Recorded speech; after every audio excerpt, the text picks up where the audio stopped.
Hey guys, welcome to Sex Lies and Spray Tans. Today we're going to kind of switch it up a little bit. And, we don't have an interview, but instead I am going to address my interview that I did on Amy and TJ's podcast that caused, I would say, quite a lot of controversy and that had, the press in a frenzy, to say the least. So the purpose for me and the intention behind this specific episode is to once and for all really just address some incorrect information that has been printed out about me, as well as answer some questions that I also been receiving from our listeners so that I can just, move forward. I'm about to turn 40 here on May 3rd, and I just really want to, move forward and put everything behind me and just have closure once and for all. And listen, I know I have a podcast about Dancing with the Stars. I will always be Dancing with the Stars' #1 fan. That's never going to go away, regardless of any whatever you want to call it, disagreements, turmoil, whatever, there always will be love from me to Dancing with the Stars. I can't speak for them, but I'll never forget where I came from. So let's get started. All right, so I have to say, leading up to Amy and TJ's interview, I lost a lot of sleep, even though I don't get sleep anyway. And so I had to really, I guess I got really in my head prior to this interview, and I was like trying to, as I do, micromanage and try to be perfect. But we all know there's no such thing as perfection. And what am I micromanaging? Because the interview hadn't happened, right? So finally, as I was driving to Los Angeles, I was honestly talking to my publicist, and I can sense the stress that she had in her voice as well, because like at the end of the day, people can just really take stuff out of context. And the last thing that I want to do, or I want to come across as, is someone who isn't grateful for her experience on Dancing with the Stars. And I am, as you guys know, beyond grateful, regardless of any podcast or anything that you may have heard. You're hearing it from me either the first time or the 10,000th time. Like, I am so in love with the show. I love the show. I'm a fan. I will always be a fan. However, with that also comes disagreements, also comes certain things that I didn't necessarily like, that went against my morals, values, and beliefs, as a human being, as a woman who I am today, at least. But I have to say, as soon as I sat down, I just said to myself, I was sweating, first of all, but I also was saying, you know what, just be yourself, because that's all I could do. Like, I give it that advice to everybody. I need to take my own advice, right? Like, and this is my story and it's my feelings, and I have the right to my feelings. I think that sometimes the outside noise for me, it really does cloud my judgment a lot, and it makes me gaslight myself, and it makes me feel like my feelings are sometimes not valid. And people are always going to have an opinion, and I have to just, I guess this is part of the whole, job, I guess, is that I have to be willing to either, if I'm going to look at comments, I have to be ready for it, or I just have to ignore it. And I'm human, it still affects me. To say that I don't look at the comments would be a lie. Um, and to say that I don't focus on that one negative comment, it would also be a lie. But it was a really tough interview. I did feel like in the beginning, TJ was really pushing certain topics that I just want to clear up today. Because, like, look, under pressure, and when, like, for example, when they asked me how many of your partners did you have a showmance with, right? Or something like that. It was along those lines. I even offered it, like, we were going to talk about showmances. I brought it to me, right? In my story. And I'm not going to deny it. Like I said, I'm an open book, but it, the promo, as you guys know, we need people to listen to our episode on our podcast. So the promo was like, does anyone have a list? Like, and that was like a genuine question, but it was definitely came across a little aggressive. Actually, I'm here to clear up any rumors or anything that I said actually on their episode. It's not 3, it's 2. Just, I'm gonna just leave it at that. I'm not gonna tell you who, but I'm just gonna say it's not 3 showmances for me, it's 2. Okay, so we're gonna clear the air there, because that was one of the first headlines that I saw, which was shocking actually with everything else we talked about. But it happens. And I think what I was wanting to ask them actually is, it if they consider their relationship a showmance in a way. they were both on a show and now they're in a full-blown relationship. And I think the whole point for this discussion was like, does it last? Like, is this something that, like, for me, I was really curious to see if they would be even interested in one another um, if they weren't working together. A lot of these people come into our lives, like celebrities come into our lives, and it's like you're forced. I always say it's like an arranged marriage on Dancing with the Stars, because like you're stuck with this person 7 days a week, and that's it. And you've got no choice. You can't back out if you don't like them. So you either love each other or hate each other, and it is black and white like that, And but for the most part, I've had an amazing run. And yeah, showmances happen. I mean, come on. All right, let's move on to fan questions. Here's the first one. Do you have a fear of getting in trouble each time you think about speaking your truth? Yes and no. Sometimes it just depends. Like, it's like feelings, it all ebbs and flows. But really, some days I'm stronger than others, and some days I don't feel like speaking my truth, because sometimes I'm like, it's none of your business and I'm just going to get shit for it anyway. But really, I think this is my purpose. I think this was the reason why I was given such a huge platform from being on Dancing with the Stars, is because not a lot of people can speak their truth, and no judgment. But I feel like I do want to share that, and hopefully somebody can just either relate to my story or know someone that has a similar story, because it does feel good knowing you're not alone. Like, this countless interviews I've done on this podcast, and if even with Lindsay Sterling, knowing that she went through body dysmorphia, like it felt so like a release, right? Like off my body, weight off my body after talking to her. And it does, like, at the end of the day, this is a Dancing with the Stars podcast, but it really, the underlying thing that we do talk about consistently is mental health, I believe. So it does help, and it does take the shame away when I do speak my truth. Thank you for your question. Okay, here's another question that I think I need to answer. How does this affect getting guests on your show? Are you being snubbed by your own friends? That's a great question. Look, I know that there were guests that were booked on Sex Lies and Spray Tans that pulled out last minute. There was one person who actually just decided not to show up, and I still haven't received a text back from that person at all, like as if I'm never going to run into him again. But you know what? So be it. Even if I do run into that person, it is what it is. Like, at the end of the day, you really know who your friends are, and you really know who aren't your friends, right? Like with all of this. But mind you, people can control what they say, right? Like, I'm not forcing anything out of anybody's mouths. Like, they could say their truth, or they can just not answer the question. All of these people that I've asked to come on the show, or that iHeart has asked, have been a part of the show, which means that they're media trained, right? So like, they know how to do interviews. They also know how to steer an interview in a different direction if need be. This podcast is mainly about the memories that we have had on the show. We go down memory lane. I just think sometimes people want to hear the negative, and that's what the press prints, and I get it. But again, I sound like a broken record, and I'm going to say it for the last time. You have to listen to the actual episode in order to get the context of anything that you read about this podcast, or even just what you read about me, because it's always taken out of context. It doesn't matter which press outlet it is, to be quite honest. Another great question that I got is if I feel any kind of anxiety doing this podcast, or is it therapeutic, or does it bring up any PTSD? I think it's all of the above.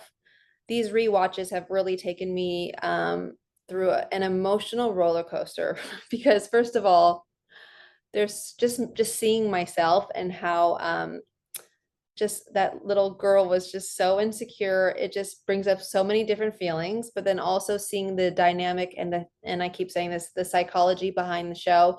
It really is interesting to see it all. But then I'm almost having like a disassociation in it sometimes, just to get through it, which means that yes, I am reliving through some trauma that, like, maybe during that time I went through when I was like second season or third season, like whatever comes up, right? But this is really good for me because I am a professional number, and I will run away from my problems. I would probably never talk about the show if I never did this podcast, which is not healthy. And yeah, people may think like, get over it already. It's just a dance show. It's actually more than a dance show. this was my identity, right? So this was my life. My whole life was consumed around Dancing with the Stars and the people that were involved, more of the people that worked behind the scenes than the actual dancers. Like they were my family. And so it's not just a dance show. I don't even know what that means, to be quite honest. Like, as if you're a true fan of Dancing with the Stars, you'd know that we put our blood, sweat, and tears into every single season, no matter who our partner is or how long we last. It doesn't matter. The show is, there's that family element, right? But then that's what makes all of this stuff, like the ghosting or the like not communicating, hurt even more, than if it were just a 9 to 5 job. Okay. So I think unless you've been on TV and been a part of a show for 24 seasons, you can't really understand it. And that's okay. But it's not just a dance show to me.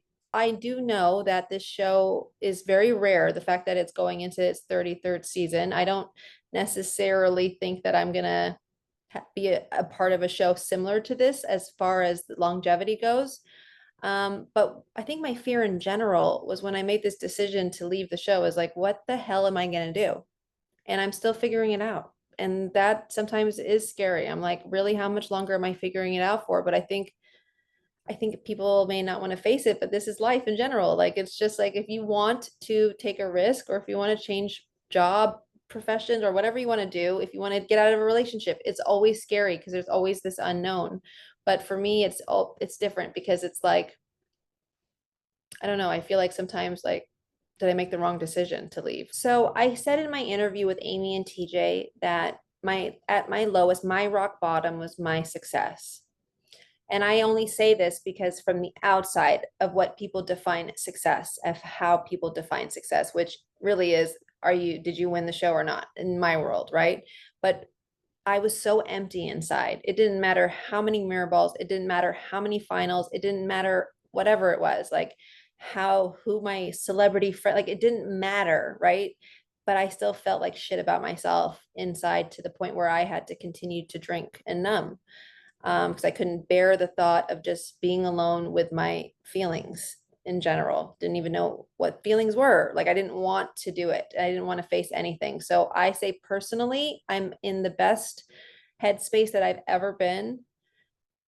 Career wise, I think I still have a lot of hope. I'm optimistic. Like, it's not like I am not working, right? I'm just doing something different. And I think it's going to take, I'm very impatient. So like, I expect things to happen, like especially when I work hard on something, to the results, like I'm very result oriented. Like, and what is results? Like, I need to, that's another thing I have to untrain my brain. It's like, I don't have a judge holding up a paddle 1 through 10, even though I would actually prefer that sometimes, like, should I wear this outfit 1 to 10? Like, it's just so much easier, but it's not healthy. Like, I have to understand that this is life. Like, you don't always need, the result isn't necessarily my result that I want.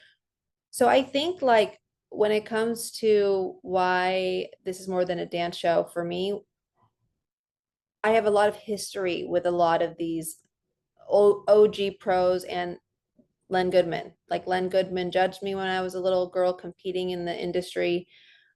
But I think it meant more than, oh, I didn't get an invite. It was more like, this is it. Like, I'm done. Like, I'm never going to perform on the show. Not just because of their decision, but I don't think I'd ever want to perform on the show again. Not out of ego, just because, like, it's done. Like, this chapter is shut down. It's shut down. We're gonna move on to the next chapter, but it's really hard to have to come to Jesus with that situation. Like, the fact that I always wanted to have a little, like, a foot in, no matter what, but I think, like anything, when you break up with somebody, for example, it's really hard to maybe keep a friendship right away, maybe eventually, right? But not like right away, because you have to, like, separate from that person. And in my case, from this show and the people that are involved in the show and that have been a part of my life since 2006. And that is hard for me, because I've always said casually that, oh, watch, like, when this show's over, we're never going to keep in touch with anyone. Like, a lot of these pro dancers I know, but only from the competition world. Like, we didn't really hang out, right? We weren't like friends. we just started working together. So it's like these relationships, you start to really see it for what it is. And I think that is hard for me to swallow, that like this was actually just a business and it wasn't as personal as I made it be in my head and in my heart, which is sad. I would say that I have relationships that I know will be friends forever, like my makeup artist, like behind the scenes people, right? But as far as like the dancers go, I'm trying to think. It's so sad. Like, I don't think so. I don't know. Like, I don't think, like, I would say Kimmy, you know, and by the way, I do like if they don't want to do this podcast, it's not like, oh, we're not friends anymore. Like, I respect that. But um, it's just like for me, what a friend is. Okay, this is my definition. Like, Leah is a friend. Like, no matter what, Leah Remini always will have my back.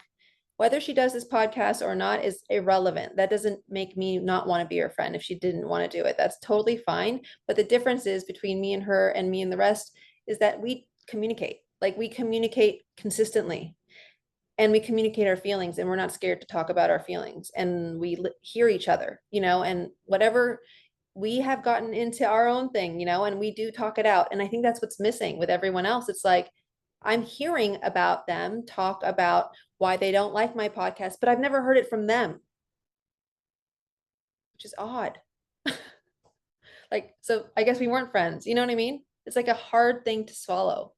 Like, you can say all this stuff about me, but why don't you say it to my face if we're friends? Right? Am I missing something? And what really hurt me the most was when no one reached out to me when my stepsister died.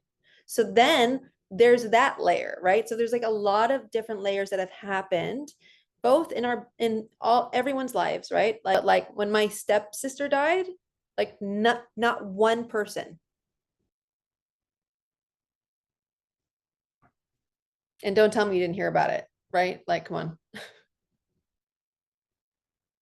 Ugh, Reddit.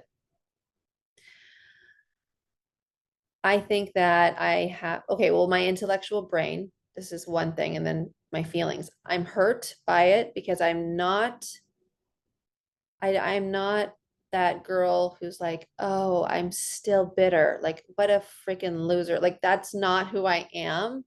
But I think that with some people, talking about the past means you're not over things. And that is just not true in my world. Like for me, talking about it is me trying to let go of it, like in real time. Like you cannot I cannot continue to run away from any type of feelings because I know for a fact that if I continue on that path I was on when I was drinking, it's just going to go downhill. I will most likely relapse.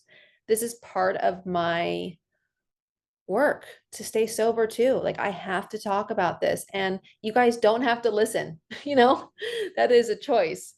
But also with me talking and being so open on a public platform comes hate. And I know that intellectually, but when I read it in real time, my heart drops to my stomach. Like I fucking hate it.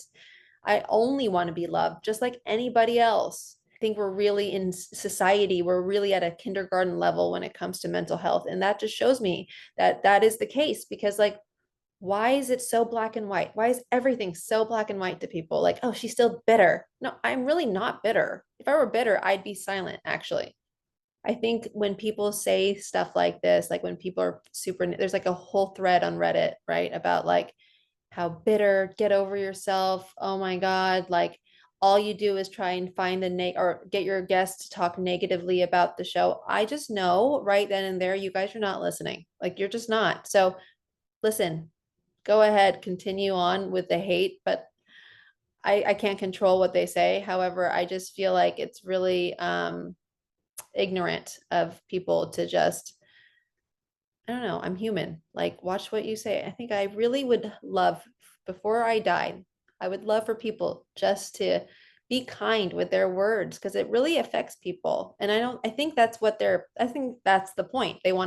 People want us to react instead of respond.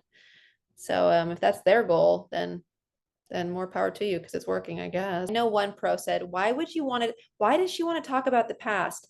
Well, sorry, breaking news. Hate to break it to you. Every interview that anyone does is about your past. So, like, right? You can't run away from your past. Every interview that I've done is about as a question from my past that they want me to answer.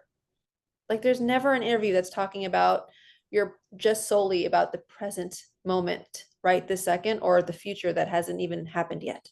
Honestly, I what I enjoy most about this podcast is having an hour with people who I really respect, that I've worked with, but we never had this chance just to sit down. Like, I think I've learned so much about every single guest that has been on the show that I don't think I would have ever gotten a chance to even know about at all. And it actually brings me closer to them because, again, the underlying message with this podcast for me is, because it's my passion, is mental health regardless, right? And I think that is what I love to talk about, though I know I'm not a professional, but like I'm just so curious, and to see what people, some people had great experiences and some people had great and bad experiences. Like, but this is not, my goal isn't to like get them to talk shit about the show. Like, they're not puppets.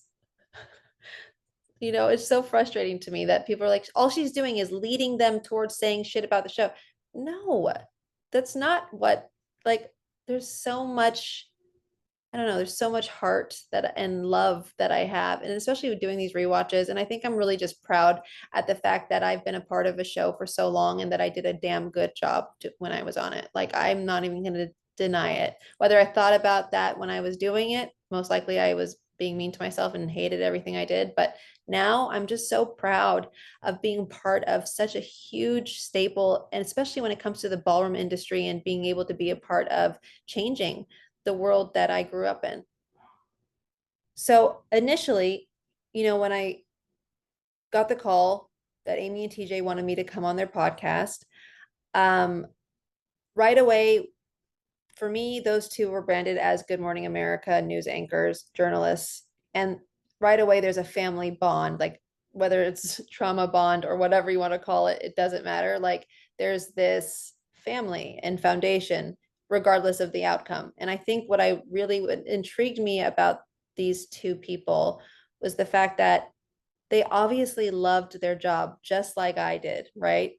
Now, the outcome was like the reasoning behind it all of leaving is just completely different. Like, I'm not saying that my story's similar in that sense, but what is similar is the fact that we loved our jobs and we loved working for ABC. But with that, and what I love about Amy and TJ is that they're not scared to talk about the ups and downs.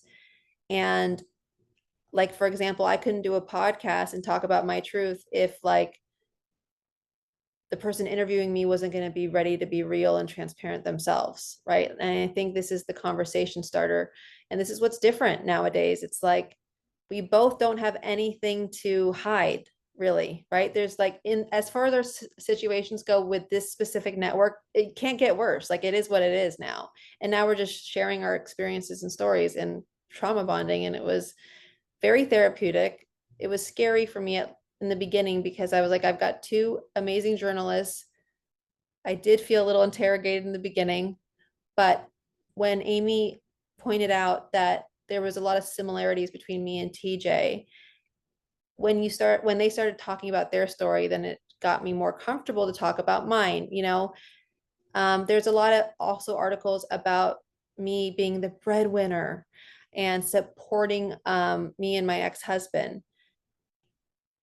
What is so messed up is like, if a man, right, if it were the other way around, there would be no article. I'm just saying, like, what is the problem? I don't understand what the problem is. Like, I'm just stating the fact. And what they had asked me in the interview, if you were to listen to it, it was, what was one thing that you were, or that you learned from your marriage? What, right? Was that the question? Or what did you learn from your marriage or something like that? And then I said, I can't buy love like that.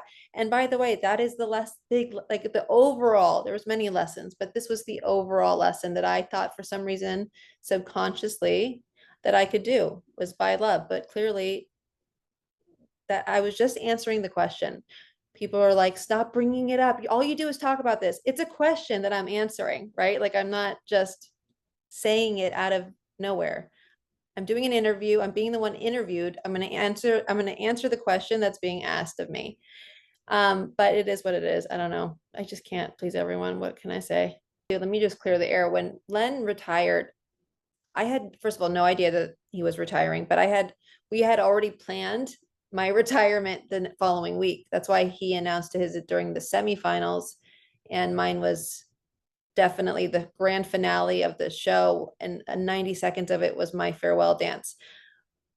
What's interesting about, as I continue to speak my truth, obviously I don't remember every little thing, but I start to remember stuff, and I have to clear the air as well when it comes to this farewell dance that I did. Was really it was something that wasn't just given to me by the executives. And I'm not saying this because of anything other than this is just me speaking my truth.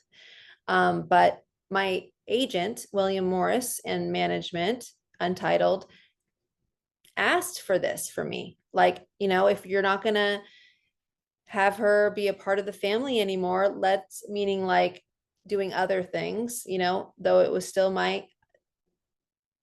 my choice to leave the show. However, like I said in Amy and TJ's interview, did I really want to leave it like for good and be done? No, I was hoping for a promotion, right? And I didn't get it. So, and obviously my reps knew that I wasn't going to get it. So they were like, you're basically not going to give her a 90-second little dance, like a send off. Like, you're not going to do that, because it was a fight.